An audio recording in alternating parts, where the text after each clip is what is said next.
Good morning. Good morning. Turn to 1 Kings, where we'll be a lot of the time this morning. Before I begin, I compare here and Laurel frequently.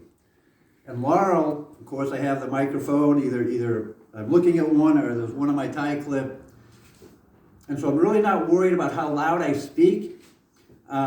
But of course here, even though it's a smaller room, sometimes my voice tends to drift. And I get a little soft. If I ever speak too softly, please let me know. Raise your hand, ask me to repeat it, kind of do a little motion just so that I do speak loud. I'm not Peter. I'm not going to preach like Peter. But if I were to have a message like Peter, like he preached on Pentecost, it would do no good if no one can hear me. So, anytime I'm speaking, if you can't hear me or need me to repeat, you're not going to hurt my feelings. And I will certainly try to keep my voice up and try to make sure everyone can hear what I'm saying. There is a difference, as most of y'all, I'm sure know, between wisdom and knowledge.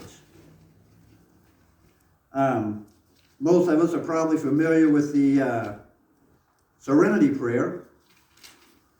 The Lord grant me I say most people are familiar with it. Now I can't remember. Grant me the courage to change the things I can. Anybody know the Serenity Prayer? No, I've forgotten it. Anyway, it says at the end, the wisdom to know the difference, to change the things you can, accept the things you can't change, but the wisdom to know the difference. Someone's described the difference between knowledge and wisdom is knowledge is knowing that a tomato is a fruit. That's knowledge. Wisdom tells us you don't put a tomato in a fruit salad. So there is a difference between wisdom and knowledge. Wisdom has been defined as the knowledge of what is true or right, coupled with just judgment. It's a quality of having knowledge, experience, and good judgment. And it's also the ability to use knowledge and experience to make good decisions. So you can have knowledge without wisdom, but you cannot have wisdom without knowledge. Now Solomon, he knew the difference. So in a moment we'll be looking at 1 Kings 3. So let me give you a little background on Solomon. He was born, of course, it's estimated around 1010 BC. He was the 10th son of David, the second son of Bathsheba. If you remember, David sinned with Bathsheba, the baby that was conceived died after 7 days, and then Solomon was born as the second son to Bathsheba. He was appointed king at around the age of 20. There are some who say it may have been as young as 12, but with other biblical references and a timeline, most biblical scholars agree it was around 19 or 20 years old is when Solomon became king. We don't know for certain because the Bible doesn't tell us specifically. But one thing Solomon had was he had his dad. He had David as a king. So he knew what a king did. He knew how kings acted. But he lacked the wisdom to be a king. At 1 Kings 3 and verse 7, It says, "And now, O Lord my God, you have made your servant king in place of David my father. Although I am but a little child, I do not know how to go in or come out." He admits that he doesn't know how to be a king. What I'm going to do is using Solomon as our example. What are some of the practical things that we can learn about wisdom from Solomon's prayer? Well, there in 1 Kings chapter 3,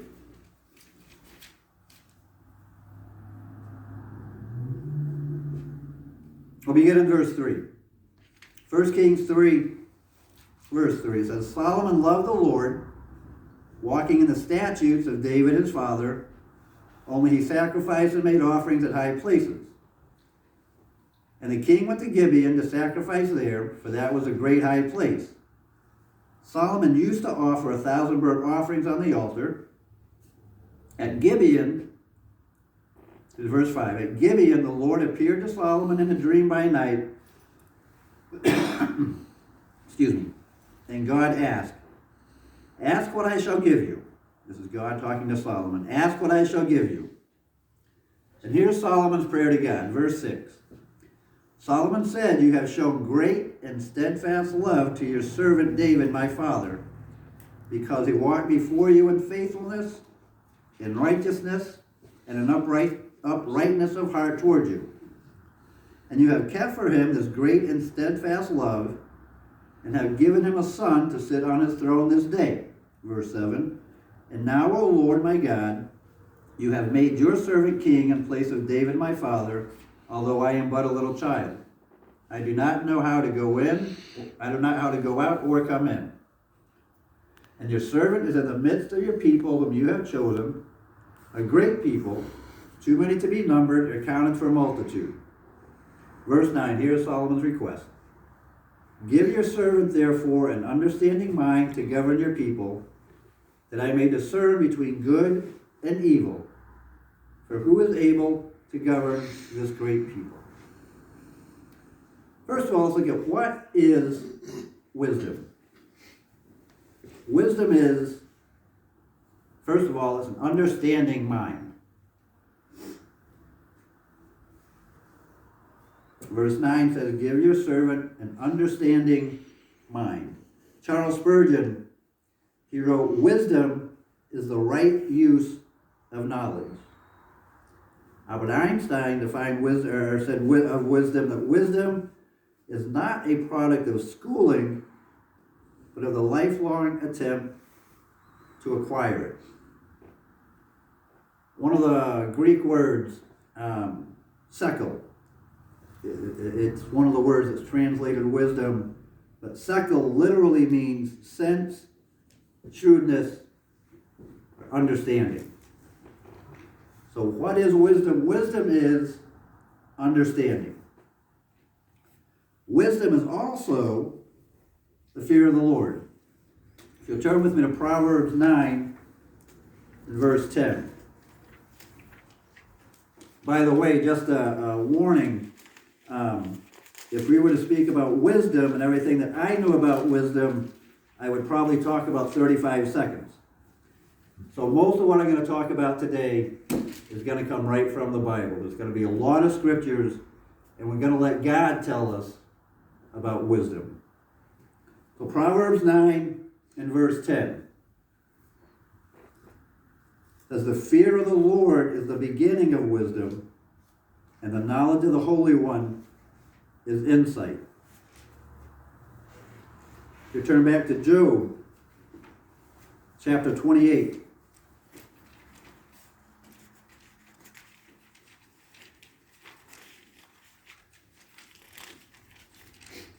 Job 28, in fact. The last verse of the chapter.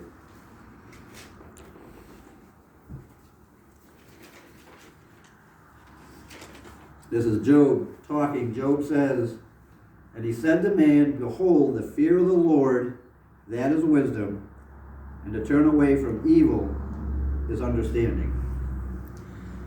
So wisdom is understanding, Wisdom is also the fear of the Lord. Now, staying here in Job 28, flip back to verse number 12. Another thing when we want to know what is wisdom, wisdom is priceless. It is absolutely priceless. Job 28, beginning in verse 12. Job says, "But where shall wisdom be found? And where is the place of understanding? Man does not know its worth, and it is not found in the land of the living. The deep says, it is not in me. And the sea says, it is not with me." Verse 15. "It cannot be bought for gold, and silver cannot be weighed as its price. It cannot be valued in the gold of Ophir, and precious onyx or sapphire. Gold and glass cannot equal it, nor can it be exchanged for the jewels of fine gold. No mention shall be made of coral or of crystal. The price of wisdom is above pearls. The topaz of Ethiopia cannot equal it, nor can it be valued in pure gold." Brothers and sisters, wisdom is priceless. Turn forward with me to James 3.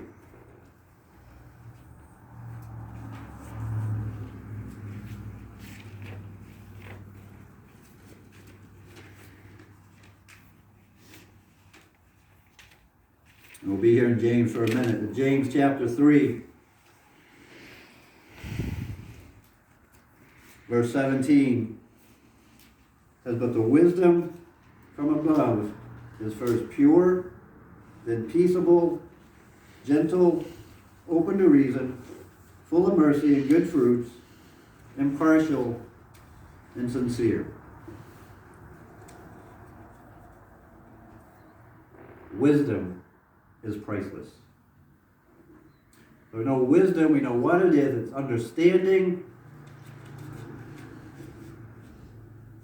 It's the fear of the Lord, and it's priceless. So now what can we learn from Solomon about why we need wisdom? Solomon in his prayer, he admitted, he said, "I know what to do. My dad was king. I spent all these years with dad as king, but now, God, you've made me king. And I have no idea what to do. I don't even know how to go out, how to come in. God, give me wisdom." He says in verse 7 that he needs wisdom for discernment.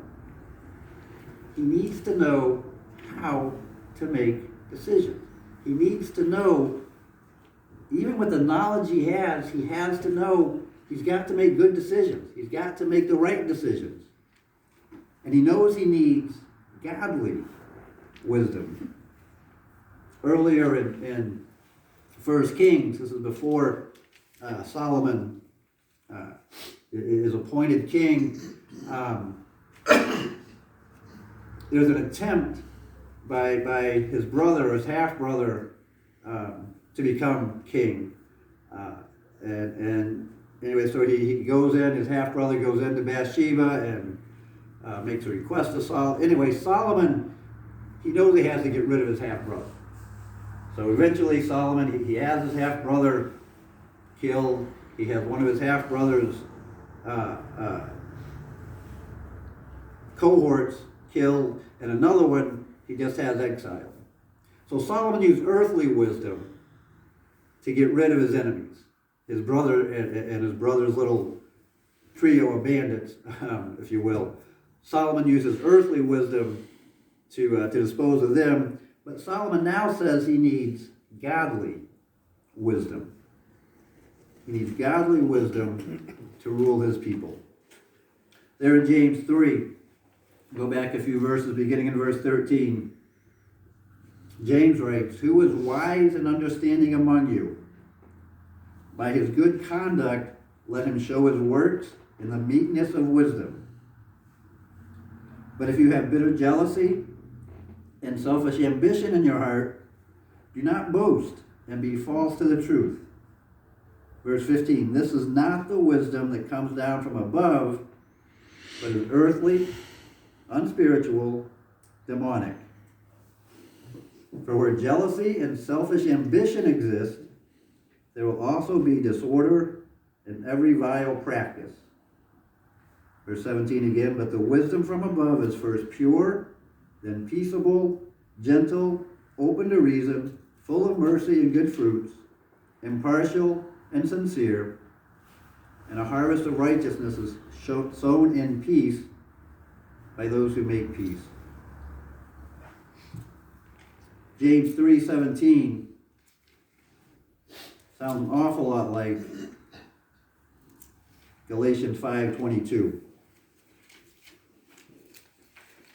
Galatians 5:22, of course, talks about the fruits of the Spirit.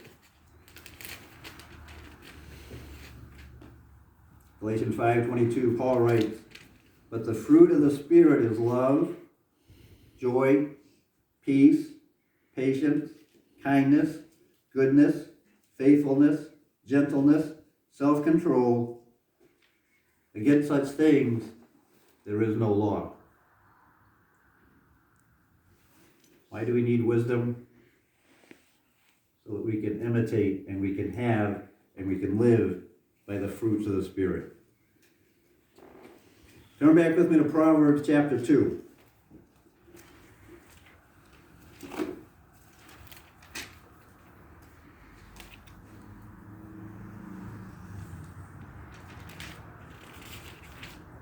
Why do we need wisdom? Solomon writes about the value of wisdom. In Proverbs 2, the first 5 verses, he writes, my son, if you receive my words and treasure up my commandments with you, making your ear attentive to wisdom and inclining your heart to understanding. Yes, if you call out for insight and raise your voice for understanding, if you seek it like silver and search for it as hidden treasures, then you will understand the fear of the Lord and find the knowledge of God. If we seek wisdom, if we have wisdom, then you will understand the fear of the Lord and find the knowledge of God. We need wisdom for knowledge. We also need wisdom for understanding. Turn ahead a few chapters in Proverbs. Proverbs 16 and verse 16. We just talked about how much wisdom was worth. But here Solomon writes, how much better to get wisdom than gold. To get understanding is to be chosen rather than silver.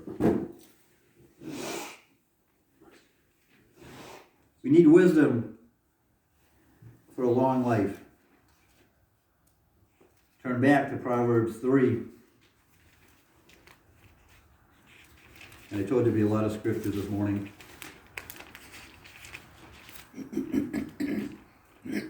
Proverbs 3, beginning in verse 13. Blessed is the one who finds wisdom, and the one who gets understanding. For the gain from her is better than gain from silver, and her profit better than gold. She is more precious than jewels, and nothing you desire can compare with her. Long life is in her right hand, in her left hand are riches and honor. Her ways are ways of pleasantness, and all her paths are peace. I feel that the long life that comes with wisdom is not 80, 90, 100, 110 years here on earth. The long life that comes with wisdom is our eternal life in heaven. A life that will not end. So if we know what wisdom is, and we know why we need wisdom, leads to the final question: how do we get wisdom? Solomon prayed. He said, God, give me understanding so I can rule your people. Proverbs, turn ahead one chapter, Proverbs chapter 4, verses 5 through 9. And these are Solomon's instructions. Proverbs 4, beginning in verse 5. Get wisdom, get insight. Do not forget, and do not turn away from the words of my mouth. Do not forsake her, and she will keep you. Love her, and she will guard you. The beginning of wisdom is this: get wisdom, and whatever you get insight. Prize her highly, and she will exalt you. She will honor you if you embrace her. She will place on your head a graceful garland. She will bestow on you a beautiful crown.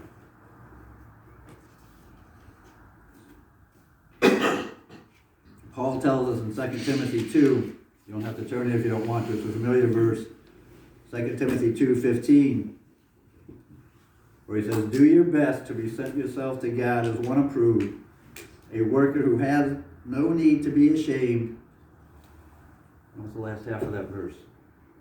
Rightly dividing, rightly understanding, rightly handling the word of truth. We get wisdom by study, by seeking for it. We get wisdom by embracing it, by holding on to it. The other way we get wisdom, of course, is through prayer. And turn back to Proverbs 2 again. Proverbs 2 and verse 6. For the Lord gives wisdom, from his mouth come knowledge and understanding. Brothers and sisters, the wisdom we need comes from God. James says it best, I feel. James chapter 1, verse 5. If any of you lacks wisdom, let him ask God, who gives generously to all, without reproach, and it will be given to him. What a wonderful thing to have is wisdom and understanding. We know what wisdom is. We know why we need wisdom, and now we know how to get wisdom. As we get wisdom, as we become wise and we take our knowledge and we learn how to use our knowledge, and not just for a selfish reason, not just for us, so that we become closer to God, but as we grow in wisdom, we grow in knowledge, and we grow in understanding, how much more equipped are we going to be disciples of Jesus, to do the mission of the church, and to be disciples, and to tell the world about God. Brothers and sisters, I pray for wisdom. I pray we seek wisdom. I pray we hold on to the wisdom of God, more precious than pearls. If we can help you in any way this morning, please let us know. Please come while we stand and sing.